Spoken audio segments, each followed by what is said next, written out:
ways of going to Australia. One is getting scholarship from any university and other is going through 476 visa. But we don't have any idea about 476 visa. For this purpose, SCUET has arranged a webinar on topic of career guidance for a 476 visa for engineers with collaboration with Park Automotive Trainers and Professionals. Park Automotive Trainer and Professional objective is to promote automotive service industry among literate people that qualified and well-trained people should choose the automotive service industry as an automotive engineer's service advisor as the vehicle technology is getting complex more day by day. Let's start our event. I would like to invite our honorable guest, Mr. Shiraz Malik. He is an automotive specialist and have a good command on European vehicles and automotive mechatronics. Currently, Muhammad Shiraz has been serving as founder of Park ATP. Welcome, sir.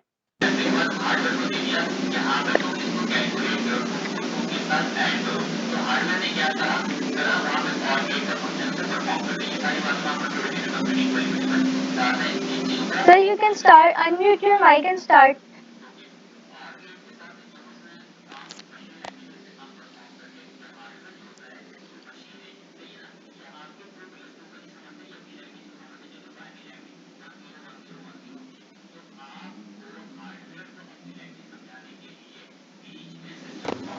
Hi Muskan, everyone, can you hear me please? Yes, sir, Hello. we hear you. You can Yeah. start. Hi, good evening everyone, and thank you very much for such a great introduction. And I hope this seminar is going to be webinar is going to be a great session for the engineering graduates. Those are studying in uh, automotive, mechanical, mechatronics, electrics, and electronics. So it would be a best to continue this in Urdu or in our native language, so we can understand everything and every aspect regarding the webinar. Thank you. अस्सलाम वालेकुम. सबसे पहले तो UET और SE का जो है मैं बहुत शुक्रगुजार हूँ कि उन्होंने जो है वो मुझे इनवाइट किया। और मैं जब ऑस्ट्रेलिया में था और वहाँ पे बहुत सारे 476 वीज़ा होल्डर्स इंजीनियर्स मेरे साथ थे, तो दिल में एक ख्वाहिश थी कि जब कभी भी पाकिस्तान मैं पाकिस्तान में हूँ तो जो है उसके बारे में लोगों को वहाँ की रियल लाइफ के बारे में जो है वो जो है उनको अवेयरनेस उनको बता सको कि अगर आप किसी भी पर्पज़ के लिए ऑस्ट्रेलिया आ रहे हैं, either work, either studies, training और on a 476 visa as a independent worker, तो आप लोगों के लिए क्या क्या चीज़ें ज़रूरी होनी चाहिए। मैं चाह रहा था कि ऑस्ट्रेलिया से भी जो 476 वीज़ा करंटली जो है जो लोग वहाँ पर हैं IST के, वेस्ट यूनिवर्सिटी के और एनएल यूनिवर्सिटी की, तो उनको भी जो है हम लोग ले लेते, लेकिन ड्यू टू जो है टाइम जो है डिफरेंस और जो है मैं उनको जो है वो अपनी मीटिंग में इसमें अटेंड नहीं कर सकते। वेबिनार का जो ब्रोशर पोस्टर है उस आप सब लोगों ने देखा हो तो लेट्स कंटिन्यू दोस पॉइंट्स। हमारे पास पहला पॉइंट है money earning and exploring Australia. आपके पास सबसे बड़ा एडवांटेज ये कि इस वक्त ऑस्ट्रेलिया में आपको आपकी डिग्री बेस पर राइट आफ्टर द ग्रेजुएट और पासिंग योर एजुकेशन जो है आप लोगों के पास एक अच्छा चांस है कि आप जो है ऑस्ट्रेलिया को एक्सप्लोर कर सकते हैं और ट्रैवल कर सकते हैं। ये सब कुछ आपकी जो है स्टडीज और डिग्री के ऊपर ये इसको आप जो है एक रिवार्ड समझ लें कि आपने जो 4 साल मेहनत की है, पढ़ा है, उसके बाद आपको क्वालिफाई किया जा रहा है, तो इस बेस पे आपको ऑस्ट्रेलिया का एक वीज़ा दिया जाता है 476 वीज़ा, जो कि 18 मंथ्स पर जो है कंसिस्ट है। 18 महीने आप वहाँ पर गुजार सकते हैं और किसी भी स्टेट में जा सकते हैं, किसी भी जो है सिटी में जा सकते हैं और आपके पास फुल वर्किंग राइट्स होते हैं। आप देखा जाए तो ये एक बहुत बड़ी अपॉर्चुनिटी है 476 वीज़ा इंजीनियर्स के लिए, लेकिन एक ऐसी अपॉर्चुनिटी जिसके अंदर जो है अगर राइट गाइडेंस ना हो तो आप अपना कैरियर कोलैप्स भी कर सकते हैं, आउट ऑफ फील्ड भी जा सकते हैं और बहुत सारी चीज़ें हो सकती हैं। तो देखना ये कि किस पर्सपेक्टिव से आप जो है ऑस्ट्रेलिया जा रहे हैं 476 वीज़ा आप जो है अप्रूव करवा के या जो है वो लेके। तो हमारे पास जो पहले है कि अगर आपका पर्पस मनी अर्निंग और एक्सप्लोरिंग ऑस्ट्रेलिया घूमना, ऑस्ट्रेलिया की लाइफ, ऑस्ट्रेलिया की प्रोफेशनल लाइफ, पर्सनल लाइफ, यहाँ पे फैमिली को रखना, ये सब चीज़ें एक्सप्लोर करनी है और मनी अर्निंग है, तो जो है क्लियरली आई वुड से कि आप जो है और जॉब्स करके, जिसके अंदर और जॉब्स का मतलब कि अगर इंजीनियर्स की बात करें out of field, petrol pumps पे जॉब करके, प्रिंटिंग प्रेस में जॉब करके, फूड प्रोसेसिंग इंडस्ट्री में जॉब करके, इसके अलावा जो है वेरी फेमस ओबर ईट में या ओबर एक्स जो है ड्राइवर, उसके अंदर आप जॉब करके अच्छे पैसे कमा सकते हैं। आप जो है मोर देन $2,500 जो है वो मनी अर्निंग आप कर सकते हैं मंथली। और जॉब्स करते हैं। अगर आप ओवर एज की तरफ आते हैं या दो जॉब्स करते हैं, 8 आवर्स देन फिर पार्ट टाइम जॉब 4 आवर्स या 5 आवर्स और 12 to 13 hours a day spend करते हैं आप जो है आप पैसे कमाने के अंदर, तो आप अच्छे पैसे कमा सकते हैं। और ये एक हैंडसम मनी एक फ्रेश ग्रेजुएट के लिए, जो ऑस्ट्रेलिया में $2,500 मिनिमम और मैक्सिमम उसको 300-3,000 प्लस भी लेके जा सकते हैं after deduction of taxes, right. तो ये तो आपका जो है मनी अर्निंग का पर्सपेक्टिव हो गया, क्योंकि आप यहाँ पे अगर फील्ड जॉब करते हैं पाकिस्तान में, अपने कैरियर को परस्यू करते हैं in what you have studied, और या फिर आप और जॉब करते हैं, तो इतने पैसे कमाना इस वक्त तो पाकिस्तान में थोड़ा सा मुश्किल है। ठीक है, ये आपका एक पर्सपेक्टिव है कि आपको वहाँ पर जैसे ही आप लैंड करते हैं तो कुछ थोड़ी सी तरबियत के बाद जो है आपको थोड़ी सी जो है एफर्ट्स के बाद आपको कोई भी जो है और जॉब मिल जाती है, जो कि हमारा पहला जो है वो की पॉइंट है इसके अंदर, कि आपका पर्सपेक्टिव क्या है 476 विजिट पे जाने का। अगर सिर्फ मनी अर्निंग है तो आप इसको जो है राइट आप जो है आप पैसे कमा सकते हैं और जॉब की तरफ जाके, regardless to follow the path for what you have studied. जो भी आपने जो है अपना पाथ जो चूज किया था आप इंजीनियरिंग करके, इवन कि वो जो है रिगार्डलेस के कौन सी जो है वो फैकल्टी मैकेनिकल है, ऑटोमोबाइल है, इलेक्ट्रिकल है, मैकेट्रॉनिक्स है, कोई भी है, तो उसको जो है वो बिहाइंड रख के आप जो पैसे कमाने की तरफ नज़र रखते हैं और पाकिस्तान वापस आना है आपको, तो 18 महीने में आप एक अच्छी हैंडसम अमाउंट जो है वो अर्न कर सकते हैं, घर वालों को भी भेज सकते हैं आप, और जो है अपने वहाँ पे जो रनिंग फाइनेंसेस है उसको भी आप जो है ना वो कवर कर सकते हैं। ठीक है, ये तो हमारा हो गया एक पॉइंट। अच्छा, अब हम बात करते हैं कि आगे जो है हमारा जो सेकंड पॉइंट है, higher studies in Australia and chasing PR. ठीक है, अब ये जो हमारा पॉइंट है, अगर हम इसको फोकस करते हैं कि कुछ बच्चे वहाँ पर जाके वही पैसे कमा के और अपनी एमएस की फीस, मास्टर्स की या एमई की फीस जो है वो आप करना चाहते हैं वहाँ पर इस वीज़े के ऊपर, तो वो काम भी करते हैं वहाँ पर और जो है स्टडीज़ भी करते हैं।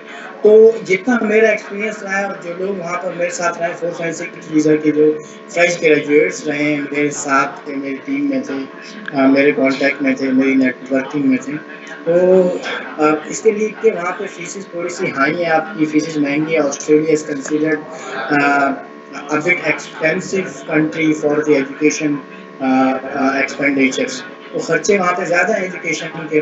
तो मास्टर्स करके आप जो है उसके बाद फिर आप आते हैं टीआर पर। जैसे मेरे पास एक राइट केस स्टडी है, कॉमसेट यूनिवर्सिटी के एक स्टूडेंट्स थे, उन्होंने जो है एमएस में एडमिशन लिया, अहमद गफूर। अनफॉर्चुनेटली जितने भी मेरे जो नेटवर्किंग के जो लोग थे ऑस्ट्रेलिया में अहमद गफूर कॉन्सेप्ट से, सफवान तैयब जो है वो आईएसटी से, और जो अहमद फराज खान जो है आईएसटी से, और एक एक और थे वो जो है एनईडी यूनिवर्सिटी, तो सब लोग जो है इसमें हम आके रात के जो है बहुत टाइम हो रहा, सुबह उनका फर्स्ट वर्किंग डे, तो मैं उनको मीटिंग में जो है वो ले नहीं सका, वो और ज़्यादा अच्छे तरीके से जो है वो इसको एलोकेट कर रहे थे।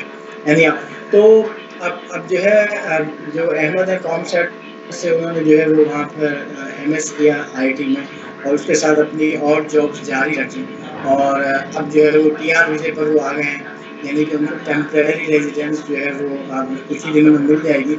स्टडीज़ के बाद अब वो उस पर वेटिंग में, तो देन पे जो है वो अपने पॉइंट्स अपने जो कैलकुलेटेड होते हैं माइग्रेशन पॉइंट्स उसको देखेंगे।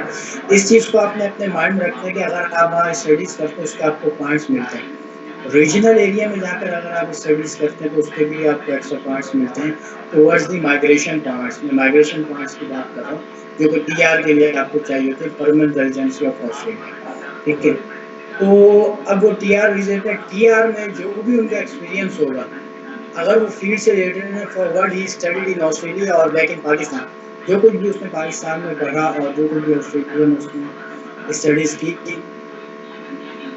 अगर उसकी जॉब वहाँ पर मिलती है और वो उसको कंटिन्यू करते हैं तो उनको 2 साल का एक्सपीरियंस भी वहाँ पे होगा, जो कि पाकिस्तान के तकरीबन 5 से 6 साल एक्सपीरियंस के बराबर होते हैं पॉइंट्स। यानी अगर 6 साल आप पाकिस्तान में काम करते हैं, 2 साल ऑस्ट्रेलिया में काम करते हैं, तो वो पॉइंट्स आपके सेम। ठीक है, इस तरीके से आप अपने पॉइंट्स को बढ़ा सकते हैं। देखिए उसमें 2 साल आपके मास्टर्स के हो गए, 2 साल टीआर के हो गए, टेम्पररी रेजिडेंस, और जो है टेम्पररी रेजिडेंस हो गई।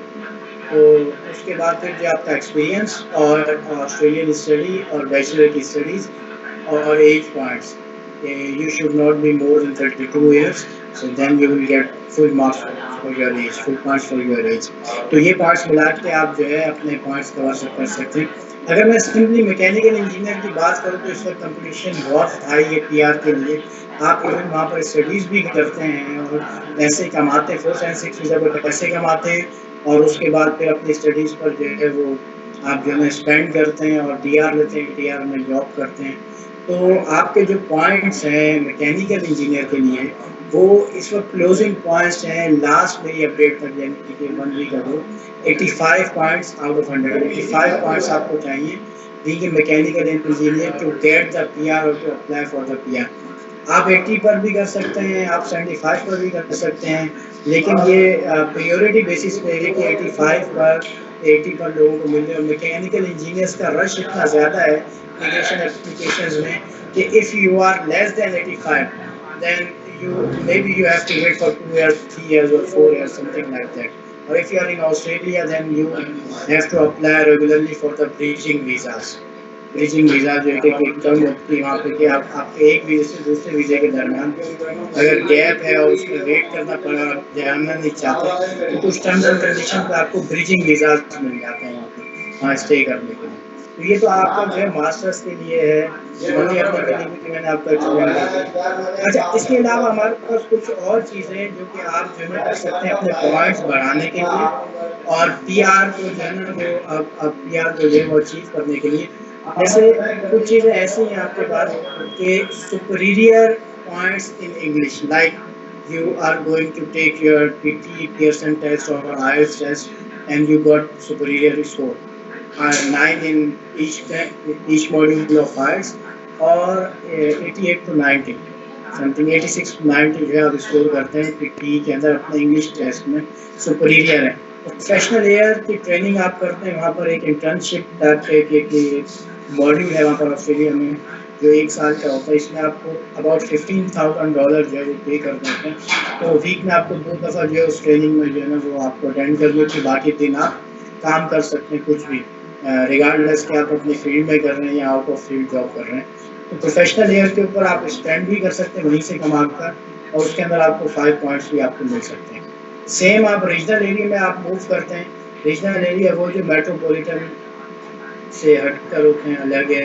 कुछ जो क्लोजियर हैं जैसे मेलबर्न के साथ जी लॉन्ग में आप स्टडी करेंगे, रीजनल एरिया स्टडीज़ के आपको पॉइंट्स मिलेंगे। तस्मानिया अगर आप जाते हैं, तस्मानिया में स्टडी करते हैं, आपको उसके आपको पॉइंट्स जो है वो आपको जो है ना वो मिलते हैं वहाँ पर रीजनल एरिया में स्टडी के भी और रीजनल एरिया में रहने के भी आपको पॉइंट्स मिलते हैं। ये वो तरीके हैं जिससे आप अपनी जो है ना पीआर सिक्योर कर सकते हैं, परमानेंट रेजिडेंसी, अगर आप ऑस्ट्रेलिया में अपना जो है फ्यूचर जो है वो सिक्योर करना चाहते हैं और वापस नहीं आना चाहते, वहाँ पे परमानेंटली आप रहना चाहते हैं। अच्छा, आखिर हम पीआर की तरफ जा क्यों रहे हैं? हम ऐसे स्टूडेंट जब 476 वीज़ा पे जाते हैं तो हम इन ऑप्शन पे सोचते इसलिए हैं कि when you become a permanent resident of Australia, you have more exploration, you have more scope to जो है ज़्यादा स्कोप आपका बढ़ जाता है, आप जॉब्स की तरफ, वैरायटी ऑफ जॉब्स की तरफ, फील्ड्स की जॉब की तरफ आपका स्कोप बढ़ जाता है। इसलिए जितने भी लोग जाते हैं उन सबका जो है पर्सपेक्टिव ये होता है कि जल्द से जल्द हम इसी ब्रैकेट के अंदर, जो आपका जो ब्रैकेट है 1.5 साल का जो ब्रैकेट है, 476 वीज़ा का जो ड्यूरेशन है, इसी के अंदर हम जो है अपनी ये सारी चीज़ें कवर करें और मैक्सिमम हमें एक ब्रिजिंग वीज़ा पे जाना पड़ता है, उसके बाद फिर पीआर के लिए जो है वो एलिजिबल हो जाए, उसको हम प्रोसेस कर सकें। ये चीज़ें इसके अंदर हैं। ये हमारा तीसरा पॉइंट। चौथा पॉइंट जो सबसे मोस्ट इम्पोर्टेंट है, जिसके लिए जो है आप जो है आज के सेमिनार जो है वो वेबिनार जो है वो बहुत ही इम्पोर्टेंट जो है वो मैं समझता हूँ जो है कि आप अपनी स्किल्स को बढ़ाएं नेटवर्किंग तो आपकी होगी इंशाल्लाह वहाँ पर जाके। यहाँ पर भी ये भी हमारा एक वे है नेटवर्किंग का। इस तरह वेबिनार्स में इतने सारे माशाल्लाह पार्टिसिपेंट्स ने ज्वाइन किया और मुझे भी कनेक्ट किया ऐसे ही यूईटी ने। तो आपके पास एक इंजीनियरिंग में 42 टू 44 सब्जेक्ट्स हैं इन 4 ईयर्स। ठीक है, इसमें आपके पास जो इंजीनियरिंग सब्जेक्ट्स भी हैं जिसके अंदर आप हर चीज़ में मास्टर्स नहीं हो सकते, आप एग्जाम देके क्वालिफाइड हो सकते हैं, लेकिन किसी एक फील्ड को जो कि रेलिवेंट हो, मैकेनिकल इंजीनियरिंग हो मैकेनिकल इंजीनियर्स के लिए, जो कि रेलिवेंट टू इलेक्ट्रिकल हो इलेक्ट्रिकल इंजीनियर्स के लिए, मैकाट्रॉनिक्स के लिए और ऑटोमोटिव इंजीनियर्स के लिए। तो आप उसके अंदर अपनी स्किल्स को इम्प्रूव करें, स्पेशली ऑटोमोटिव में। जैसे मैं ऑटोमोटिव स्पेशलिस्ट हूँ, मैकेनिकल में मैंने ग्रेजुएट किया, तो अब ऑटोमोटिव मैंने परस्यू किया अपना कैरियर। तो ऑटोमोटिव के जो इंजीनियर्स हैं उनके लिए मैं ये एडवाइस करूँगा कि जो लोग अपने अपना प्लान बना रहे हैं कि right after the graduation they suppose to go to Australia on 476 visa, तो उनको क्या करना है कि अपनी स्किल्स को इम्प्रूव करना है, किसी एक सब्जेक्ट में अपनी महारत को बढ़ाना है अपना। ठीक है, अपना एक्स्ट्रा टाइम देना है।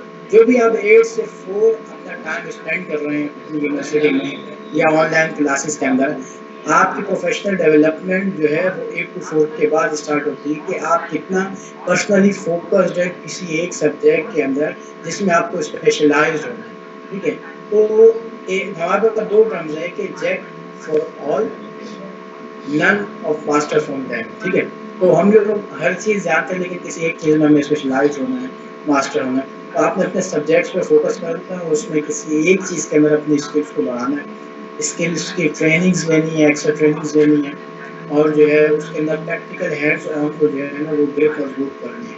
अभी अभी राइट ये वेबिनार शुरू होने से पहले तैयब ने जो है जो ऑस्ट्रेलिया में मेलबर्न में, उन्होंने मुझे रिकॉर्डिंग भेजी, कहा कि सर मैं आपका वेबिनार को ज्वाइन नहीं कर सकूँगा लेकिन मैं एक रिकॉर्डिंग भेज रहा हूँ, तो हम जो है ये मैं चाहूँगा कि आप इसको जो है शेयर कीजिएगा।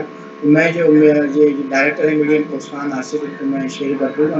तो ये जो है वो रिकॉर्डिंग भी जो है वो अब जो लोग चाहेंगे उनको वो भेज देंगे कि उन्होंने जो है ये वहाँ से एक मैसेज और एक गुड विशेष भी भेजी थी सब लोगों के लिए। तो इसके के अंदर आपको जैसे ऑटोमोटिव का ट्रेड है, इसके अंदर जो है 2 हमारे पास प्रोफेशंस हैं ऑस्ट्रेलिया में जो हाईलाइटेड है मेरी नज़र में। एक तो है मेंटेनेंस प्लानर और एक है automotive electrician and motor mechanics. ठीक है, अच्छा, इंजीनियर्स जो है वो are not considered as a mechanic, but मैं ये आपको इसलिए कह रहा हूँ इन प्रोफेशंस को आप फोकस करें, अपनी स्टडीज़ के साथ में इसके लिए ट्रेनिंग्स करें, कोशिश करें। और सबसे बड़ा प्रॉब्लम पाकिस्तान में क्या है कि हम लोग जो है हमारे यहाँ जो मैकेनिक्स हैं वो भी लिटरेट नहीं हैं, एजुकेटेड नहीं है, उनको उनके ऊपर किसी किस्म की ऑब्लिगेशन नहीं कि वो अपनी प्रोफेशनल डेवलपमेंट करें। तो हम जो है ना किसी चीज़ को अंडरस्टैंड करना चाहते हैं, सिस्टम अवेयरनेस करना चाहते हैं, तो हमें उस सिस्टम को अंडरस्टैंड करना पड़ेगा कि how the system works, specially like automotive engineering के अंदर how the engine works, then how it is maintained, then how we can make maintenance easier by changing the design or changing the technology, or how it is socially beneficial, how it is reliable, how it is cost efficient। ठीक है, तो जब हम system को understand करेंगे किसी चीज़ को, चाहे वो मैकाट्रॉनिक्स का हो, मैकेनिकल का हो या इलेक्ट्रिकल का हो, उसके बाद ही हम उसकी डिज़ाइनिंग के ऊपर काम कर सकते हैं, उसके अंदर जो है चेंजेस कर सकते हैं। तो अब मैं यही कहूँगा कि मैकाट्रॉनिक्स, मैकेनिकल, इलेक्ट्रिकल और ऑटोमोटिव इंजीनियरिंग के जिन स्टूडेंट्स ने हमें ज्वाइन किया वो अपनी स्किल्स के ऊपर फोकस करें, प्रैक्टिकली स्ट्रॉन्ग हो, अपना थोड़ा एक्स्ट्रा टाइम दें, जैसे 8 टू 4 के बाद अपनी स्किल्स को जो है ना वो बढ़ाएं, ताकि जो है जब जैसे ही आप जैसे ही लैंड करें आप, तो आप अपनी सीवी के अंदर ये मेंशन कर सकें कि हमारे पास ये एक फील्ड ऐसी है, ये एक जॉब ऐसी है जो हमारी ये स्पेशलिटी है, जिसके अंदर हम प्लग एंड प्ले बेसिस के ऊपर जो है आपको परफॉर्म करके दिखा सकते हैं। ये हमारी डिग्री है और ये हमारी स्किल है। तो ये दोनों कॉम्बिनेशन हम लेकर लैंड कर रहे हैं ऑस्ट्रेलिया में। तो हम जो है ना अपने आप को जो है आप प्रेजेंट करते हैं for any testing, for any practical demonstration. जिस जब इस किस्म का परफॉर्मेंस, इस किस्म का कॉन्फिडेंस आप लेके जाएंगे ऑस्ट्रेलिया में, तो एम्प्लॉयर अगर आपको हायर करता है तो there are highly chances that they offer you 482 visa और एम्प्लॉयर स्पॉन्सर्ड वीजा 186। ठीक है, after finishing your 476 visa and you do not have to wait for bridging visa और टू रिटर्न टू पाकिस्तान। ठीक है, तो अगर आप कुछ ऐसी स्किल्स लेके जाते हैं, जैसे फॉर एग्जांपल इलेक्ट्रिकल स्पेशलिस्ट है, automotive engineer plus electrical specialist for what, electrical component installation specialist in vehicles. Okay, one चीज, tracker specialist, tracker installation specialist, second thing, third automotive electrical troubleshooting specialist, automotive electrical and computerised diagnostics and scanning specialist, mechatronics के लिए industrial mechatronics control troubleshooting specialist. Industrial mechatronics जो होती है, piping हो, कुछ भी हो, बहुत सारी चीज़ें, उसके अंदर ट्रबल शूटिंग का जो है ना बहुत बहुत रोल होता है। और इस वक्त के ऊपर नॉन क्वालिफाइड, नॉन एजुकेटेड लोग इस चीज़ के ऊपर कमांड हासिल नहीं कर सकते जब तक उनकी फिजिक्स, मैथ और ये सब चीज़ें जो हम जो इंजीनियरिंग में हम बेसिक्स पढ़ते हैं, कंपलसरी फिजिक्स पढ़ते हैं, कंपलसरी मैथमेटिक्स, कैलकुलस, ये सब चीज़ें अगर अच्छी नहीं होंगी तो वो लोग अच्छा प्रैक्टिकल परफॉर्म नहीं कर सकते। ठीक है, और उसके बाद वही लोग, ऑस्ट्रेलिया में क्या होता है कि जो लोग जो है सर्विसेज के ऊपर काम करते हैं, वही लोग फिर आगे बढ़ते हैं, ट्रेनर भी बनते हैं, डिज़ाइनर भी बनते हैं, और उनको डिज़ाइन आफ्टर मार्केट के अंदर जो है, जो ऑटोमोटिव आफ्टर मार्केट है, यानी कि एक तो ओरिजिनल इक्विपमेंट मैन्युफैक्चरर OEM, और एक वो लोग जो उनको कॉपी करके और फिर उसके डिज़ाइन के ऊपर काम कर उसको जो उसकी चेंजेस उसके अंदर करते हैं। तो उसके अंदर बहुत सारा बहुत बड़ा स्कोप है automotive, electrical, mechanical, mechatronics engineers के लिए, provided they are sound in their skills. ठीक है, अगर आप अपनी स्किल्स यहाँ से लेकर जाते हैं, आपका प्लान है कि जैसे ही आपने फाइनल सेमेस्टर के करीब पहुँचना है, अपनी जो है टेस्ट की तैयारी शुरू करनी है, इंग्लिश टेस्ट आपने अचीव करना है। और अब तो माशाल्लाह से लाहौर, कराची और इस्लामाबाद तीनों जगह पे PTE के टेस्ट हो रहे हैं। आइल्स के टेस्ट तो पहले ही हो रहे थे, तो PTE का टेस्ट कंपैरेटिवली ज़रा जो है एक ईजी ऑप्शन है, इसमें आप अपने बैंड्स अचीव कर सकते हैं। तो जैसे ही आप अपेयर्ड होकर एग्जाम में डिग्री का वेट करते हैं, आप टेस्ट देते हैं और आपकी कोई एक स्किल भी रेडी होती है जो प्रैक्टिकल डेमोन्स्ट्रेशन के लिए, आपको वीज़ा इश्यू होता है, आप लैंड करते हैं, लैंड करने के बाद you do not need to patrolling any more for finding a job. अगर आपके पास कोई स्किल नहीं है और आप एक डिग्री लेके जा रहे हैं, आपके पास आपके मैथ्स में अच्छे नंबर हैं, फिजिक्स में अच्छे नंबर हैं, आपके सब्जेक्ट्स में अच्छे नंबर हैं, बट आप प्रैक्टिकली कुछ जो है स्ट्रॉन्गली जो है वो आप डिमॉन्स्ट्रेट नहीं कर सकते, तो इसमें क्या होगा कि जो है वो जो है आपके लिए चांसेस हैं कि आप और जॉब्स की तरफ चले जाएं। और जिस पर्सपेक्टिव से आए थे आपके, आपने फील्ड जॉब करनी है, PR को चेज करना है, हो सकता है वो किसी और तरीके से आपको करनी पड़े, बट ऐसा भी हुआ है कि जो लोग अपनी फील्ड को छोड़ के उन्होंने PR तो ले ली, उन्होंने जो है पैसे भी कमा लिए, लेकिन जो एक मिशन था, जिस मिशन के तहत वो बैचलर प्रोग्राम में आए थे, इंजीनियरिंग प्रोग्राम में आए थे, वो बस से पुश चला गया और फिर अपनी फील्ड से आउट हुए और अपनी फील्ड को छोड़ा, और फिर जो है वो या तो जो है वो टैक्सी चलाने लग गए, या ओवर ईट में चले गए, या फिर जो है वो जो है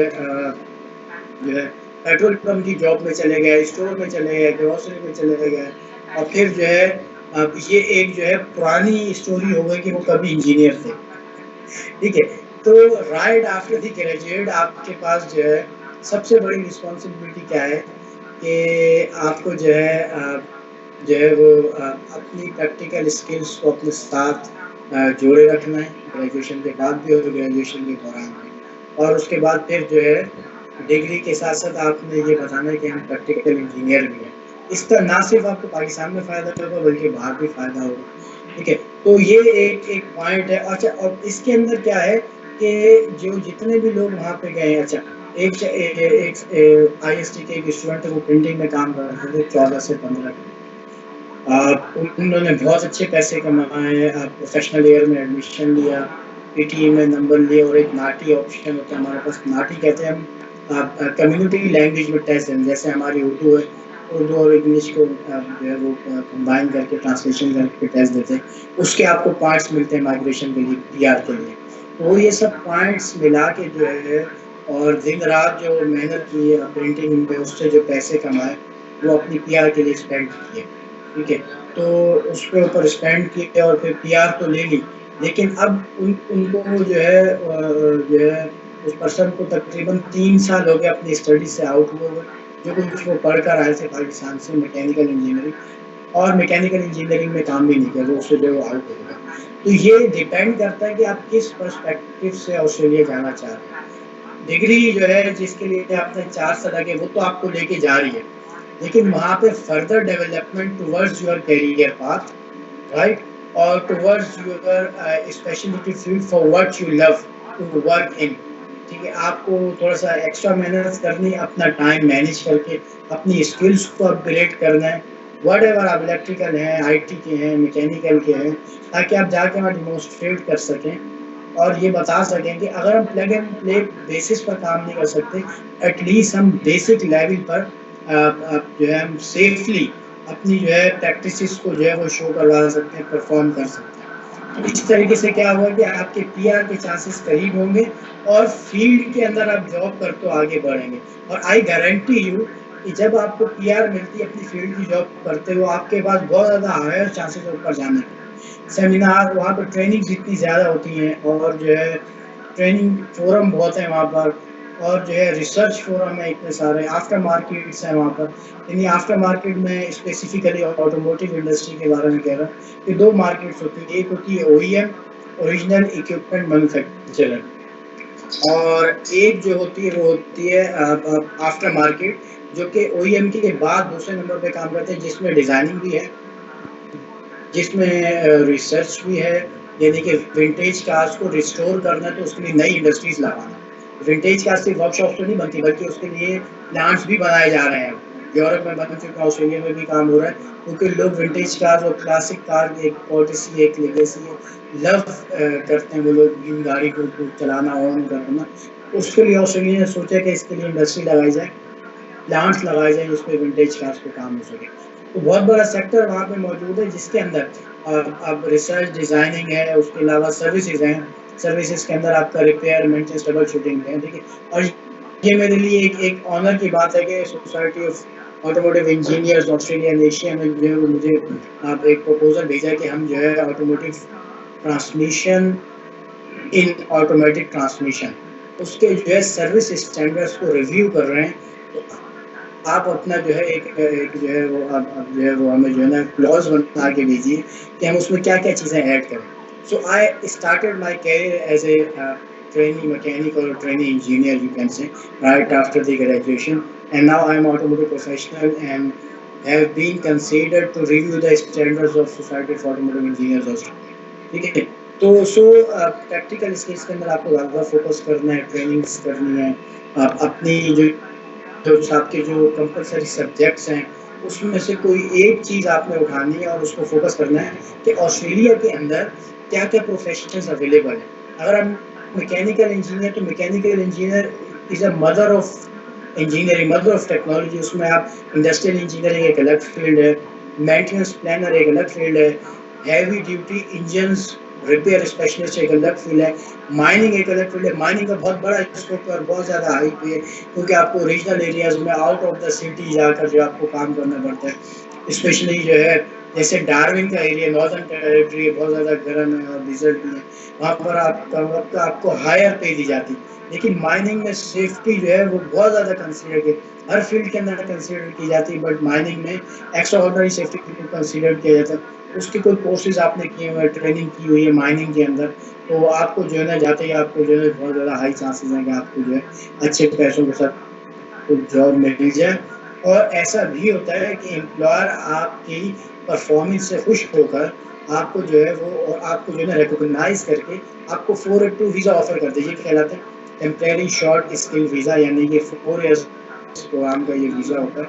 और उसमें जो है आपके पीआर के चांसेस, खुद भी आप इंडिपेंडेंटली भी पीआर अप्लाई कर सकते हैं, और जो है एम्प्लॉयर कर दे, उसमें भी आप पीआर अप्लाई कर सकते हैं। एक एग्जाम्पल और जिसके बाद मैं अपना जो ये सेशन खत्म करूंगा, क्योंकि मेरा टाइम पूरा हो गया। मुस्कान बताएंगे मुझे, Muskan, how many minutes left I have, how many?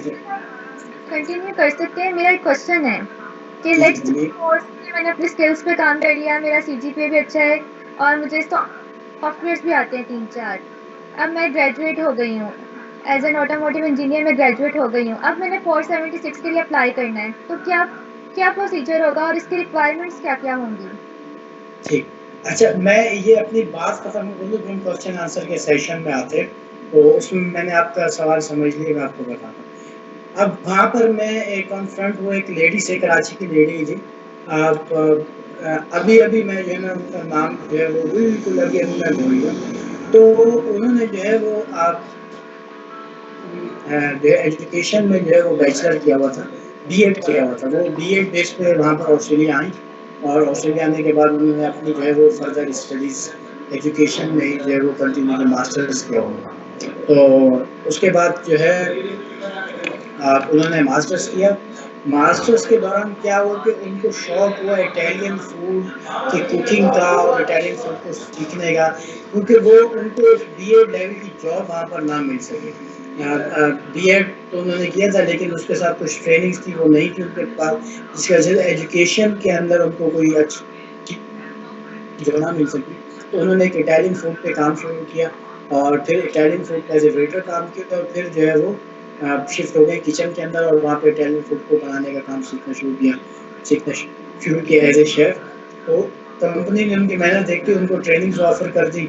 अब गवर्नमेंट लेवल पर भी सर्टिफाइड जो है इटालियन फूड स्पेशलिस्ट जो है वो शेफ के तौर पे उनको जो है वो जो है वो रिकॉग्नाइज करवाया, गवर्नमेंट की तरफ से सर्टिफिकेशन कराया। एंड देन उन्हें जो है मेरी 3 साल की मेहनत के बाद उनको एम्प्लॉयर ने स्पॉन्सर कर दिया, PR, employer sponsor PR based visa 186, जिसके ऊपर उनकी पीआर है। उन्होंने वहाँ पर काम किया, और देन उसके बाद जो है वो अपनी स्टडीज़ एमएड में की, फिर एजुकेशन में ही उन्होंने ट्रेनिंग्स वापस ली, एजुकेशन में ट्रेनिंग लेके, और आज वो जो है वो एजुकेशन के अंदर ही जो है वो अब जॉब कर रही है अपनी ही फील्ड के अंदर आफ्टर गेटिंग अ पीआर, और जो है उसके अंदर वो बहुत अच्छा परफॉर्म कर रही है।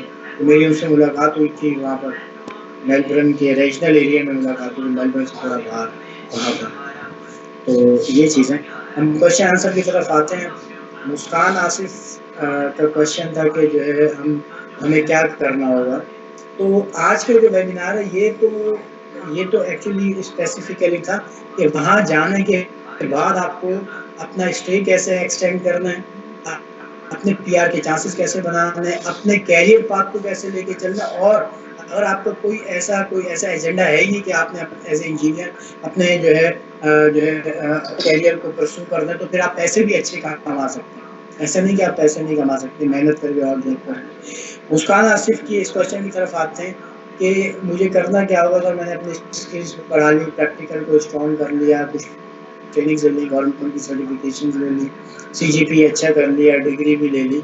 तो इसमें यह है कि आपके पास आईएलटीएस आपको टेस्ट देना है, इंग्लिश का टेस्ट जो होता है आईएलटीएस है, पियर्सन पीटीसी, पियर्सन पीटीई, दो हमारे पास फॉर्मेट है। एक तो आपके पास जो है आईएलटीएस है, और पियर्सन पीटी एक्चुअली ऑस्ट्रेलिया नहीं है, कुछ मुल्कों में वैलिड है ये। तो specifically if we are talking about the Australia, so I would highly recommend to take PTE test. ठीक है, इवन कि मैंने तो आईएलटीएस दिया था, मुझे इजी लगा, 2 अटेम्प्ट के अंदर मेरे अच्छे स्कोर आ गए आईएलटीएस में when I was in Dubai. तो अब मैं इस वक्त तो ये कमेंट करूंगा आप पीटीई टेस्ट दें, और उसमें आपको जो है minimum requirement, if I am not wrong 5.5 that's equal to 5.5, यानी कि 48 इन ईच आपको चाहिए, speaking, writing, listening and reading. इसके अंदर आपको 48 पॉइंट्स ईच चाहिए, 48 टू 50 पॉइंट्स आपको ही चाहिए, जिसमें आप क्वालिफाई कर जाते हैं इंग्लिश टेस्ट में। और फिर जो आपके पुलिस क्लियरेंस सर्टिफिकेट है, आपकी डिग्री है, मेक श्योर कि आपकी जो यूनिवर्सिटी है वो वाशिंगटन अकॉर्ड की लिस्ट में हो। ठीक है, तो यूटी जो है, जो मैंने सर्च किया, जब मैंने अपना होमवर्क किया, तो यूटी वाशिंगटन अकॉर्ड लिस्टेड है, आईएसटी वाशिंगटन अकॉर्ड लिस्टेड है, नस्ट है, एनडी यूनिवर्सिटी है, ये सब जो है यूनिवर्सिटी जो है वाशिंगटन अकॉर्ड की लिस्ट में आती है। तो आप जो है आप जो है कॉन्ग्रेचुलेशन, आप अप्लाई कर सकते हैं आफ्टर दी ग्रेजुएटिंग। जो है आप जो है ना वाशिंगटन अकॉर्ड की लिस्ट में आते हैं, तो आप जो है ये रिक्वायरमेंट्स हैं। तो अब 476 वीज़ा का प्रोसेस क्या है? ये तो एक प्योर एक कंसल्टेंसी बेस्ड क्वेश्चन है कि इसमें आपको क्या-क्या चीज़ें करनी। इसमें आपको पाक ऑटोमोटिव ट्रेनर्स एंड प्रोफेशनल्स ये भी आपको गाइड कर सकते हैं, आपको जो है ना प्रोफेशनल हैंड्स दे सकते हैं कि आपको कैसे जाना है ऑस्ट्रेलिया। और भी बहुत सारे कंसल्टेंट्स पाकिस्तान में मौजूद है जो कर सकते हैं। और इसके अलावा आप खुद भी इसको परस्यू कर सकते हैं अगर आप कॉन्फिडेंट हैं। आप खुद भी इसको परस्यू कर सकते हैं कि आप document check please home affairs की वेबसाइट से लें, ऑस्ट्रेलिया की जो होम अफेयर्स वेबसाइट है इमाइग्रेशन की वेबसाइट, और उसके बाद वन बाय वन उसके ऊपर काम करना शुरू करें। अपने लास्ट सेमेस्टर में मैं कहूँगा लास्ट सेमेस्टर में थोड़ा सा अब लोड ज़्यादा होता है, आपको अपने FIP भी देखने होते हैं, चीज़ें देखनी होती हैं, ये सब चीज़ें। आप मुस्कान, आप कुछ समझ में आए और कोई है? जी सर, काफ़ी सारे क्वेश्चंस हैं। सर ये बताएं कि GRE टेस्ट उसकी तैयारी करना ज़रूरी है और वो देना ज़रूरी है 476 वीज़ा के लिए? GRE ये इंजीनियरिंग बेस्ड कुछ टेस्ट है क्वालिफिकेशन का। GRE टेस्ट का तो अभी तक जो है वो इसकी कोई इम्प्लीमेंटेशन नहीं हुई। जितने भी 476 वीज़ा पे इंजीनियर्स थे मेरे साथ, तो उन्होंने किसी ने भी जो है वो GRE टेस्ट नहीं दिया, बल्कि बस यही इंग्लिश का और PT टेस्ट दिया। और आपकी यूनिवर्सिटी जो है वो वाशिंगटन अकॉर्ड से अप्रूव होनी चाहिए, उसकी लिस्ट में होनी चाहिए for before applying to the 476। और सर GPA कितना होना चाहिए? CGPA? आप CGPA आपका जो है 2.6 से जो है ना ऊपर होना चाहिए आपका। ये है आप वैसे जो है आप अगर हायर होगी तो ऐसा नहीं कि आपके जो है ना वीज़ा जल्दी आ जाएगा। वीज़ा जल्दी आने का जो एक्सपीरियंस रहा है मेरा कि आपका कितना जल्दी वीज़ा अप्रूव होता है, वो बेस करता है आपके IELTS स्कोर के ऊपर कि आपका IELTS स्कोर, आपका इंग्लिश टेस्ट का स्कोर कितना अच्छा है। तो it must be 2.6 above than 2.6। Sir 2-3 question हैं कि ऑस्ट्रेलिया में जियोलॉजिकल इंजीनियरिंग, केमिकल इंजीनियरिंग और बायोकेमिस्ट्री और बायोटेक्नोलॉजी का क्या स्कोप है? जी, अच्छा, केमिकल इंजीनियरिंग का तो एक बहुत बड़ा स्कोप है उसके अंदर। केमिकल इंजीनियरिंग के जो लोग हैं वो वहाँ पर फूड प्रोसेसिंग इंडस्ट्री में भी काम करते हैं, क्योंकि जो मीट वहाँ पर जो मीट है, बीफ, जो ऑस्ट्रेलियन बीफ आप लोगों ने सुना होगा, मैंने तो बहुत कंज्यूम किया है दुबई में इंटरनेशनली भी। तो जो है इसके अलावा फूड इंडस्ट्री के अंदर उसका बहुत बड़ा स्कोप है केमिकल इंजीनियरिंग का। आप मेडिकल में भी बहुत है, क्योंकि कैंसर के रिसर्च सेंटर मैंने देखे वहाँ पे काफ़ी बने हुए हैं, बहुत काफ़ी सेंटर्स हैं। और केमिकल इंडस्ट्री का जो है वहाँ पर बहुत स्कोप है। मैकेनिकल का स्कोप है, लेकिन mechanical in terms if you have a strong hands on skill like CNC machine operating, solid works editing, और आपका जो है उसके अलावा जो है आपका CNC हो गई, CNC मशीनिंग हो गई, आपकी जो दूसरी मशीन है, लेथ मशीन है, शेपर, इसकी ऑपरेटिंग हो गई, ये चीज़ें आपको आती हैं। और उसके अलावा हाइड्रोलिक्स, न्यूमेटिक्स एंड हाइड्रोलिक्स की ट्रबल शूटिंग, इसके ऊपर बहुत बड़ा स्कोप है। ये मैकेनिकल की फील्ड है न्यूमेटिक्स एंड हाइड्रोलिक्स की ट्रबल शूटिंग और इसके इक्विपमेंट की इंस्टॉलेशन, ठीक है। उसके अलावा जो है आपका ऑटोमोटिव तो definitely is a top one of the most top faculty field in the Australia, किसी भी पर्सपेक्टिव से, ठीक है, प्रोवाइडेड कि आपके पास जो है ना वो ऑटोमोटिव, मैकेनिकल, इलेक्ट्रिकल, केमिकल, ठीक है। और आपका जो है बायोकेमिस्ट्री का मुझे आइडिया नहीं, क्योंकि मेरा कुछ कॉन्फ्रेंट उससे रहा नहीं है। और टू बी वेरी ऑनेस्ट मैंने उस पर भी कुछ स्टडीज़ भी नहीं की, प्रैक्टिकली मैंने इसको जो है ना देखा नहीं। सर सिविल और आर्किटेक्चर इंजीनियरिंग? आप सिविल का बहुत बड़ा स्कोप है, कंस्ट्रक्शन के अंदर आपका बहुत बड़ा स्कोप है, लेकिन सिविल और आर्किटेक्चर का भी है। अच्छा, वहाँ पर क्या है कि वहाँ पर जितने भी हाउसिंग होती है, अगर हम हाउसिंग की बात करें तो वो वुडन हाउसिंग होती है। तो सिविल इंजीनियरिंग के साथ वहाँ पर जो है जिन लोगों को वुड वर्किंग के ऊपर जो है महारत हासिल है, और पेंटिंग के ऊपर जो आपकी बिल्डिंग बड़ी बड़ी बिल्डिंग्स होती है, पेंटिंग्स होती हैं, उसके ऊपर आपको महारत हासिल है। अच्छा, इसमें क्या है कि मैं ये जैसे मैकेनिकल इंजीनियरिंग है या कंस्ट्रक्शन इंजीनियरिंग है, उसमें जब भी किसी बिल्डिंग पे काम होता है तो सेफ्टी के लिए एक अलग डिपार्टमेंट होता है, पूरा डिपार्टमेंट अलग होता है, जो कि जो है सिविल इंजीनियर्स ही होते हैं उसके अंदर। तो इस टर्म के अंदर आप सेफ्टी का जो एक कोर्स हो रहा है पाकिस्तान में, उसको कुछ कहा जाता है, निगोश कहा जाता है या आयोश कहा जाता है, उसकी बहुत डिमांड है वहाँ पर। अब मैं श्योर नहीं कि उसका नाम क्या है जी। तो सर, जॉब और बोलिए। स्टडी को एक साथ ऑस्ट्रेलिया में कैसे कैरी किया जा सकता है? मैनेज कैसे करेंगे अगर हम ऑस्ट्रेलिया में जॉब भी कर रहे हैं, स्टडी भी कर रहे हैं? Sorry, can you repeat please? अगर हम ऑस्ट्रेलिया में स्टडी भी कर रहे हैं और जॉब भी कर रहे हैं तो हम मैनेज कैसे करेंगे जॉब और स्टडी को एक देखिए, साथ? ये तो एक बहुत ही हार्ड एंड टफ टाइम जो है इस वक्त के ऊपर है। अब मैं आपको बताऊं कि मैं सुबह जहाँ पर पाकिस्तान में आजकल हूँ मैं, तो अब मैं आगे और कोविड और वर्ल्ड वाइड जो हेल्थ इमरजेंसी कंडीशन चल रही है उसकी वजह से मैं पाकिस्तान में हूँ, तो होपफुली कि जल्दी रिटर्न हो जाऊँगा मैं। तो जो है यहाँ पर भी मुझे सुबह 7 बजे से लेकर रात 12 साढ़े 12 बजे तक काम करना पड़ता है। जॉब के अलावा मैं अपना जो है वो ट्रेनिंग्स, एजुकेशन, सेमिनार्स, कंसल्टेंसी, ये सब चीज़ें कंटिन्यू रखता हूँ। तो इस वक्त के ऊपर आप लोग बहुत यंग हैं और जो है फ्रेश माइंड है, इस चीज़ के साथ आपने जाना है कि वहाँ पर मेहनत तो आपको ज़्यादा करनी है और डबल मेहनत करनी है। एंड मैं मतलब कि आई गारंटी यू कि आपको इसका इसका ना रिवार्ड मिलेगा बाद में ऑस्ट्रेलिया में, अगर आप डबल मेहनत करते हैं। स्टडीज़ में ये कि मास्टर्स में जब आप पढ़ रहे होते हैं तो आपको 2 to 3 डेज जो है ना क्लास लेनी पड़ती है, यानी कि 3 दिन से ज़्यादा आपके वहाँ पे क्लास। तो वीकेंड्स अवेलेबल है काम करने के लिए और वर्किंग डेज भी अवेलेबल है।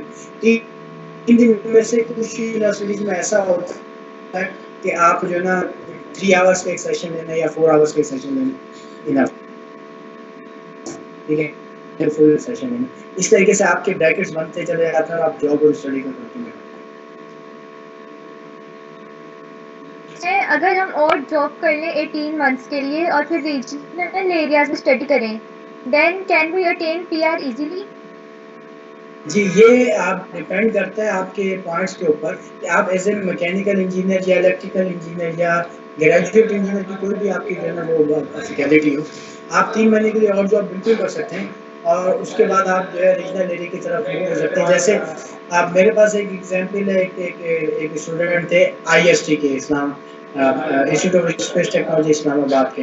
तो उन्होंने क्या किया कि वो अगस्त में उन्होंने लैंड किया, अगस्त 2018 में। दिसंबर तक उन्होंने मेलबर्न में काम किया, उसके बाद फिर वो तस्मानिया शिफ्ट हो गए। राइट, जनवरी में आफ्टर द क्रिसमस वो तस्मानिया शिफ्ट हुए रिटर्न उधर। वहाँ पे उनको 1 साल का डिप्लोमा उन्होंने एडमिशन लिया और साथ में अपनी और जॉब भी कंटिन्यू रखी। तो पैसे भी कमा लिए उन्होंने और रीजनल पॉइंट्स के लिए उनके पास सुपीरियर के 20 हो गए इंग्लिश के, 5 नाटी के हो गए, 30 एज के हो गए 55, 5 स्टडी के हो गए 60 और 5 रीजनल एरिया के 65 हो गए उनके। अभी भी कुछ जो है ना पॉइंट्स आपके कम है, बट रीजनल एरिया में मूव होने से आपको कुछ ना कुछ पॉइंट्स मिलते जरूर हैं और आपके चांसेस रहते हैं।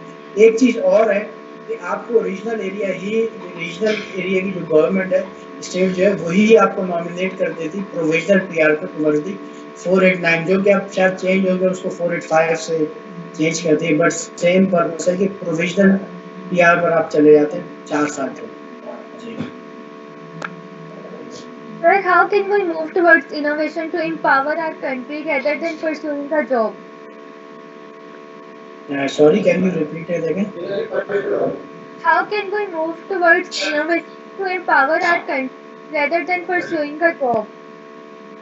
Actually, if your innovation is strong and you got the patent and registration for your innovation or for your design, and you think that is actually I cannot guarantee you relating to your innovation or your patent registration or for what you are doing. If you go on the 476 visa, there is a chance to do the masters on a research basis.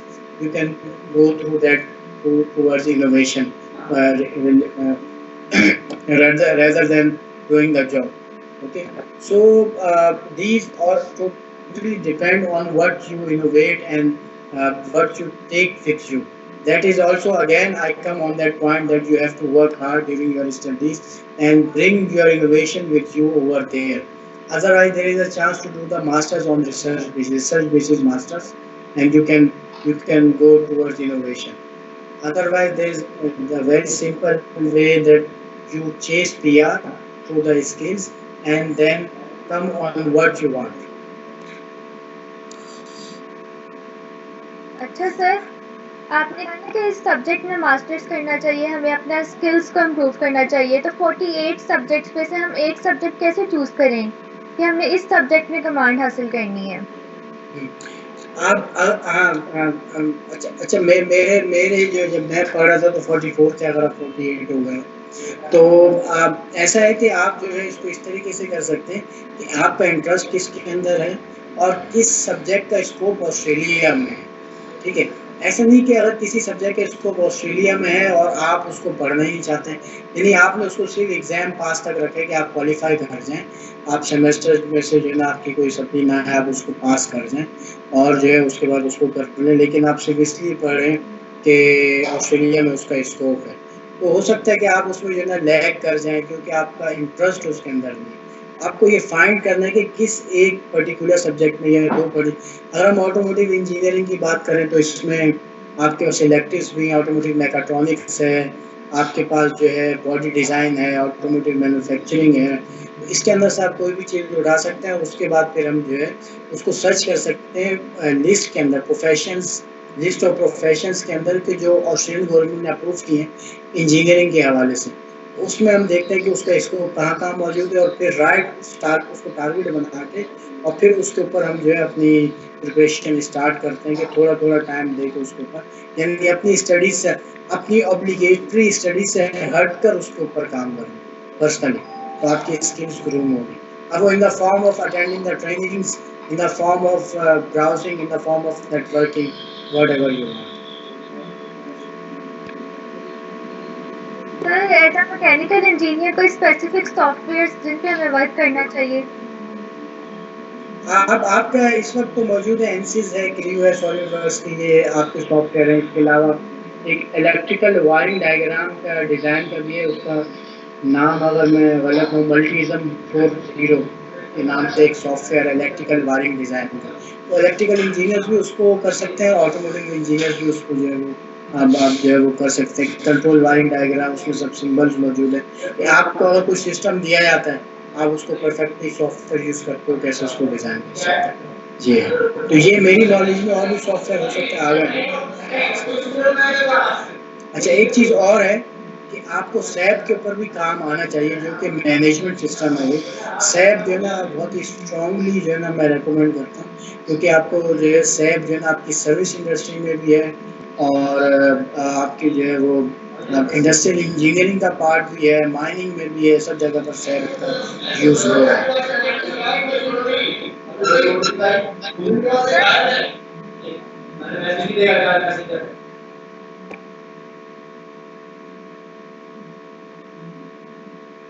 है। Sir are there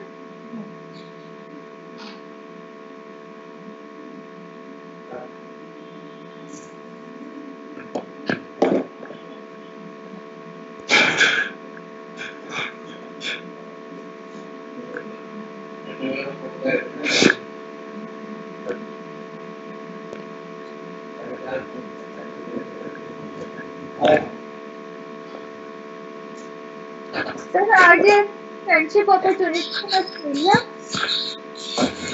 sorry I didn't hear you, क्या कह रही आर Muskan? Are there any internship opportunities in Australia? आप ये जो आपका professional air है जो हमने अपने वेबिनार के पोस्टर में भी जो है वो मेंशन किया था, आपके जो है आप प्रोफेशनल एयर जो करते हैं उसके अंदर आपको पे करना पड़ता है, पे करके जो है ना आप जाते हैं। एक और वीज़ा मौजूद है जो कि 476 से हटकर है, 407 वीज़ा। 407 वीज़ा में अब आप ट्रेनिंग पर जाते हैं, बट उसके लिए जो है आप ये कोई ऑब्लिगेशन नहीं कि आप इंजीनियरिंग ग्रेजुएट, उसके लिए ऑप्शन है कि आप इंजीनियरिंग ग्रेजुएट। ठीक है। तो अगर आप 4-6 वीज़ा पे जाते हैं तो इंटर्नशिप के तो चांसेस बहुत कम है कि आपको इंटर्नशिप मिले, बट प्रोफेशनल ईयर आपको मिलता है जिसके लिए आपको पे करना पड़ता है अप्रॉक्सीमेटली $5,000 मिनिमम। सर मैं आपसे एक क्वेश्चन पूछना चाहूंगी। हर कोई स्टूडेंट डिफरेंट फील्ड्स का स्कोप पूछ रहा है, आप इसको एक ओवरऑल आंसर दे दें कि ऑस्ट्रेलिया में किस किस फील्ड का स्कोप है। जी, आप प्रायोरिटी टॉप पे तो ऑटोमोटिव इंजीनियरिंग का बहुत स्कोप है, और किस किस पर्सपेक्टिव से ऑटोमोटिव का है, motor mechanics, automotive electricians, automotive technicians, motorcycle technicians, heavy duty जो हैवी बाइक्स होती है उसके, heavy machinery mechanics and troubleshooting specialist, mechanical engineering के से maintenance planner, industrial engineer, CNC machine operator, ठीक है। उसके अलावा hydraulics and pneumatic installation specialist, ये तो आपके हो गए मैकेनिकल के। इलेक्ट्रॉनिक्स के अंदर जो है आपका जो है electronics trouble shooting specialist, mobile repairing technician, और उसके अलावा industrial electronics application and installation specialist. Trouble shooter अलग से है, इंस्टॉलेशन स्पेशलिस्ट अलग है, ठीक है। उसके अलावा मैकेनिकल में एक और फील्ड आती है जो कि मैकेनिकल भी, इलेक्ट्रिकल भी और ऑटोमोटिव, माइनिंग स्पेशलिस्ट। तो mechanics technicians, electrician, installation specialist, hydraulic and pneumatic specialist, mining specialist, और उसके अलावा केमिकल इंजीनियर जो है फूड प्रोसेसिंग इंडस्ट्री के अंदर। ये वो फील्ड्स हैं जो कि जिनका स्कोप बहुत अच्छा है।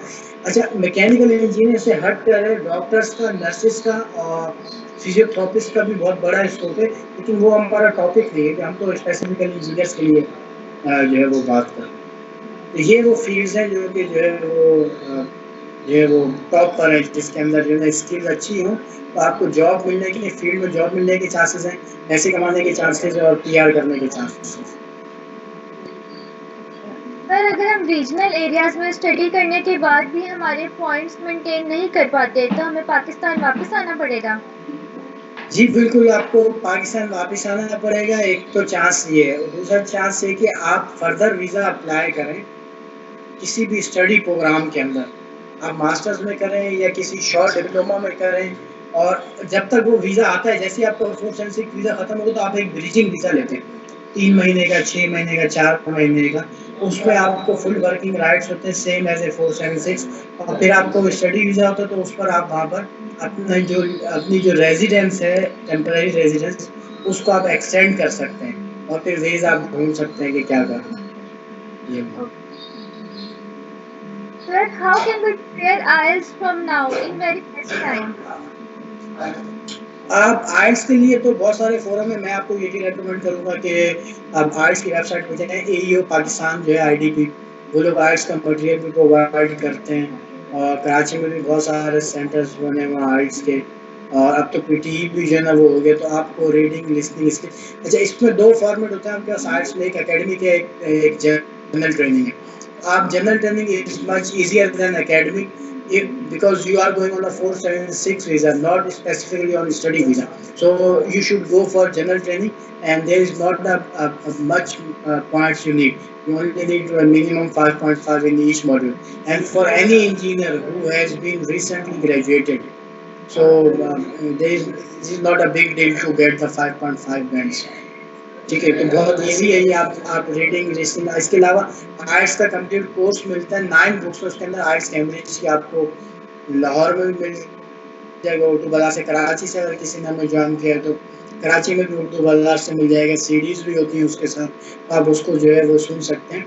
दूसरा ये कि आर्ट्स लिस्ट के नाम से एक यूट्यूब फोरम है, आर्ट्स IELTS लिस्ट, उसमें बहुत ही ज़बरदस्त किस्म की ट्रिक्स एंड टेक्निक्स हैं कि किस तरह आप अपने स्कोर को इंक्रीज कर सकते हैं आर्ट्स, उसको भी आप जो है ना सर्च कर सकते हैं यूट्यूब पे। सर 476 वीजा की इंफॉर्मेशन के लिए कोई स्पेसिफिक वेबसाइट्स। बहुत ही रिलायबल और स्टैंडर्डाइज और अथेंटिक जो वेबसाइट है वो है Australian immigration home affairs. Home affairs की वेबसाइट पे जाएंगे, आपको कंप्लीट डिटेल्स मिल जाएंगी, वहाँ पर हर किस्म की डिटेल्स स्टेप बाय स्टेप मिल जाएंगी, और आपको वहाँ पे जो है वॉशिंगटन एकॉर्ड की जो लिस्टेड यूनिवर्सिटीज़ हैं वो भी मिल जाएंगी, और उसमें आपको आई एम श्योर कि यूईटी का नाम भी मिलेगा और एनएडी यूनिवर्सिटी का नाम भी मिलेगा, क्योंकि आई थिंक कि मोस्टली हमारे जो पार्टिसिपेंट्स हैं वो यूईटी से और एनएडी यूनिवर्सिटी कराची से। ठीक है सर, अगर हमने की इंटरनेशनल मेंबरशिप के लिए अप्लाई हो तो इस कोई टिप्स आप देना चाहेंगे? आपके पास ऑस्ट्रेलिया में इंजीनियर्स ऑस्ट्रेलिया का फोरम मौजूद है। इंजीनियर्स ऑस्ट्रेलिया में आप जो है वो आपको रजिस्टर्ड होना ही होना है लाइसेंस के लिए कि आपको अपनी डिग्री आपके वहाँ रजिस्टर्ड है और आप ग्रेजुएट है, तो एज ए ग्रेजुएट इंजीनियर तो आपको रजिस्टर्ड होना है। तो इंजीनियर्स ऑस्ट्रेलिया की वेबसाइट पे जाके आप वहाँ पर आप रजिस्टर्ड हो सकते हैं, जो भी उनकी जो जो रिक्वायरमेंट्स हैं उसके लिए। आप ऑस्ट्रेलिया में लैंड करें उस वक्त, और यहाँ से भी उस वक्त कैसे आता है, आपको फीस वगैरह पे करनी पड़ेगी, मेंबरशिप वगैरह की, ये सब चीज़ें। दूसरा फोरम ऑटोमोटिव स्पेशलिस्ट के लिए जो है वो है society of automotive engineers Australia Asia. Australia और एशिया को एक साथ जो सोसाइटी डील कर रही है, वहाँ पर भी आप रजिस्टर्ड हो सकते हैं। वो जब वेबसाइट पे जाएंगे तो आपको फॉर्म और प्रोसीजर वहाँ पर मिल जाएगा डेफिनेटली। अच्छा, जो है इन जनरल जितनी भी सोसाइटीज है उनका मेंबरशिप का क्राइटेरिया ऑलमोस्ट सेम है। आपको वो फॉर्म भरना है, जो भी नेसेसरी डिटेल्स होती है जहाँ हर जगह पर चाहिए वो आपको डिग्री अटैच करनी है, ट्रांसक्रिप्ट अटैच करनी है, और अगर कुछ फीस है तो वो पे करनी पड़ती है। Thank you so much sir, आपने हमें काफ़ी ज़्यादा इन्फॉर्मेशन प्रोवाइड कर दी है और हम उम्मीद करते हैं कि हमारी सारी क्वेरीज जो हैं वो क्लियर हो गई हैं और ये इन्फॉर्मेशन हमें फ्यूचर में भी काफ़ी ज़्यादा बेनिफिट देगी। Thank you very much Muskan sir, taking me on board, और मैं सबका शुक्रिया अदा करूँगा मुझे सुनने के लिए।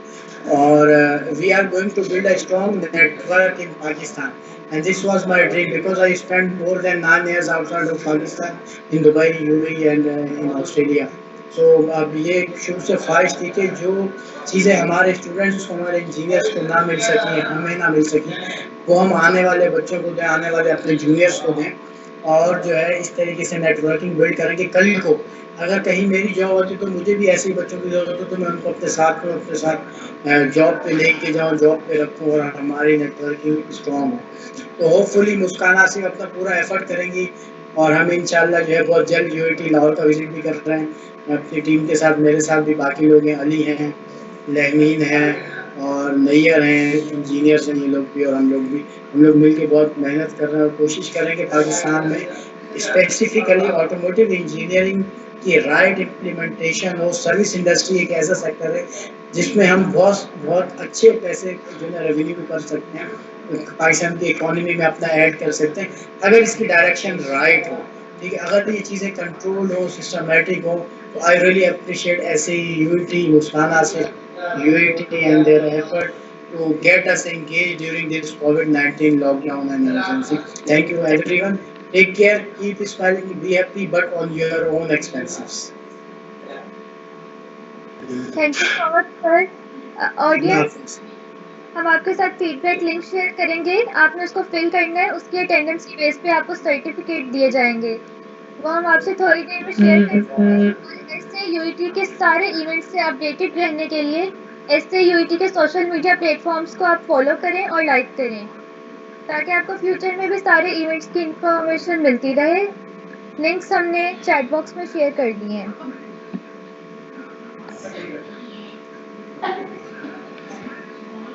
Thank you, Muskan. Thank you. मुस्कान, आप मुझे सुन रही हैं? ठीक है sir, sir can you please wait for a while for the जी जी, पिक्चर? no worries.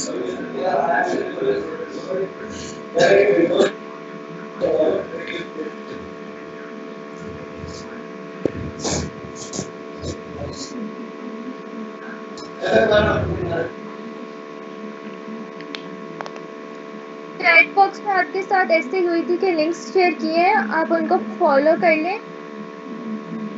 और फीडबैक लिंक हमने शेयर किया है, अटेंडेंस फॉर्म है, आप वो फिल करेंगे तो आपको सर्टिफिकेट्स 3 to 4 डेज में ईमेल आ जाएंगी।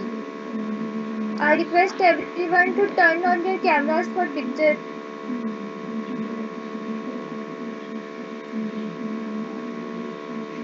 Everyone please turn on their cameras.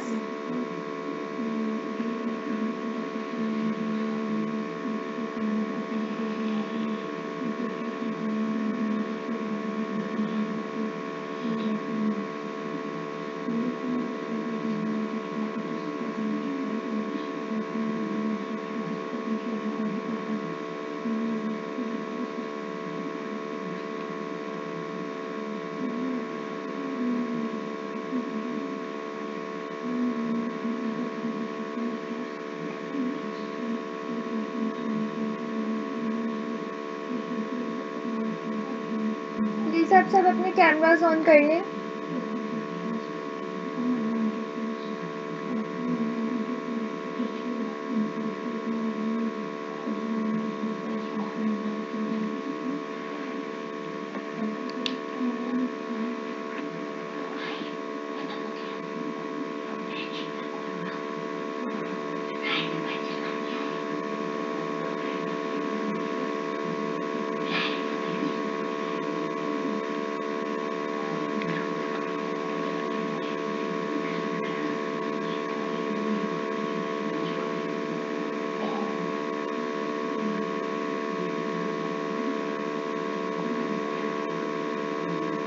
और काइंडली आप साथ में फीडबैक फॉर्म भी फिल कर लें।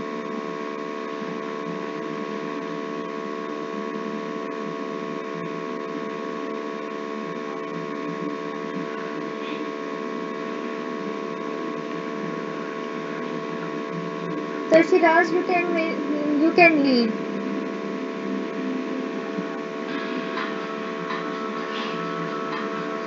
आप अकेले